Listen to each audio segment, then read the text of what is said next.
Good evening everyone, কেমন আছে সবাই? আশা করছি সবাই ভালো আছে, আমিও খুব ভালো আছি। এখন বাজে সন্ধ্যা 6:30।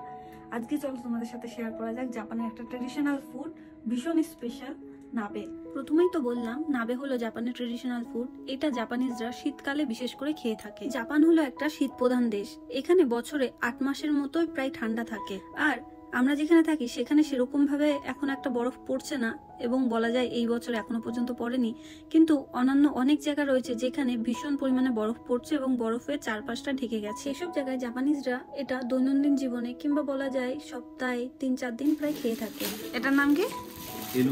এই নাবের মধ্যে থাকে অনেক অনেক জাপানিজ সবজি, যার মধ্যে মাশরুম নানান প্রকারের থাকে। জানেন তো, এই নাবেটা খাওয়ার পর না শীতকালে মানুষের শরীর অনেকটা গরম থাকে। আজকে কাওয়াগুচিতেও বেশ অনেকটা ঠান্ডা পড়েছিল, তাই আমরা সন্ধ্যাবেলায় ঠিক করলাম আমরাও নাবে আজকে বানাবো।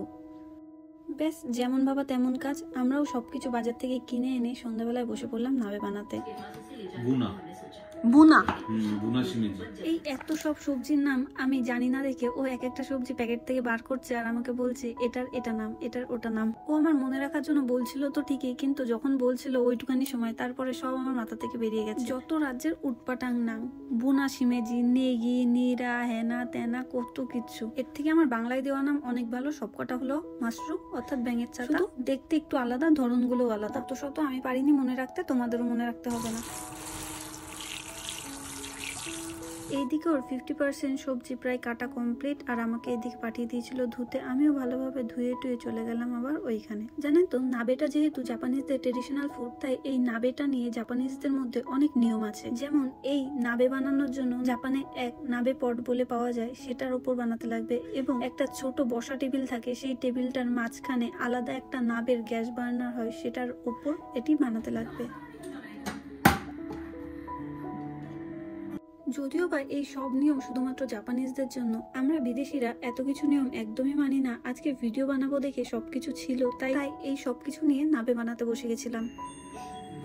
এখন যেটা দেয়া হচ্ছে এটা হলো নাবের হিরো ইনগ্রেডিয়েন্ট, নাবে স্যুপ। এর মধ্যে আর কোনো কিছু অ্যাড করা হবে না, শুধুমাত্র এই স্যুপটা দ্বারা পুরো সবজিগুলো সেদ্ধ হবে। জাপানিজরা তো এর মধ্যে আরো অনেক কিছু দিয়ে থাকে, যেমন ফিশ, সি ফুড, নানান রকম মিট, গিয়োজা অর্থাৎ জাপানিজ মোমো, উদন অর্থাৎ জাপানিজ চাউমিন, আরো অনেক কিছু।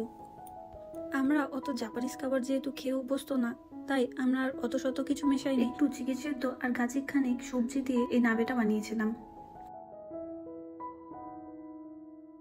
কথা বলতে বলতে আমাদের নাবে বানানো প্রায় কমপ্লিট। আর এই নাবেটা না জাপানিজ ওহাশি অর্থাৎ চপস্টিক দিয়ে যেহেতু খেতে লাগে, আর এই দাদা জাপানে নতুন এসছে সদ্য, এখনো পর্যন্ত 1 সপ্তাহ হয়নি, তাই ও এই দাদাকে শেখাচ্ছে কিভাবে চপস্টিকটা ধরতে লাগে আর কিভাবে তুলে তুলে খেতে লাগে। লাস্টলি এই নাবের আর একটা নিয়ম আছে যেটা সবার জন্য, সেটা হলো এই নাবেটা এই বার্নারটার উপর রেখেই খেতে লাগবে। এটা নিচে রেখে একদমই খেতে পারবে না তুমি। এটা এরকম ভাবে বার্নারের উপর থাকবে, এটা টকবক করে ফুটতে থাকবে, আর তোমার এক বাটি করে তুলবে, তুমি খেতে থাকবে, সেটা শেষ হলে আবার তুলে আবার খাবে, এরকম।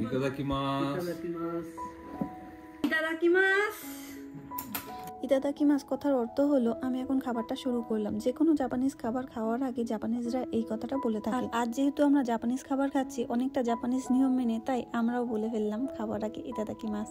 এই নাবেটা যেন শরীরের পক্ষে ভীষণ পরিমাণে হেলদি, এটা পেট ভীষণ ভালো রাখে। আর এটা যেহেতু সুগার ফ্রি, অয়েল ফ্রি, তুমি এটা যত খুশি তত খেতে পারবে, তোমার একটুও শরীর খারাপ লাগবে না। যাক, আজ তাহলে জাপানের এই নাবে খেতে খেতে ভিডিওটা শেষ করি। ভিডিওটা ভালো লাগলে অবশ্যই লাইক করে দিও। আজ আমার চ্যানেলে যদি নতুন হয়ে থাকো তাহলে চ্যানেলটা সাবস্ক্রাইব করে দিও। ভিডিওটা যদি ফেসবুক পেজে দেখে থাকো তাহলে আমার ফেসবুক পেজটা ফলো করে দিও। Bye bye.